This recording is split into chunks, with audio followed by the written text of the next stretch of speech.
I should also thank the Indian government for excellent arrangements for this important BRICS meeting and for the success of this meeting. We attach great importance to our relations with India. Iran and India are two ancient civilizations which have always had very good relations, and we have exchanged our cultural values.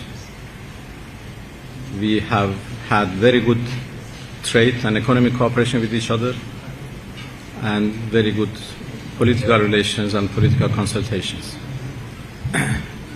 And we are certainly determined to continue our friendly and good relations with India for the benefit of both sides and based on mutual interest and mutual respect.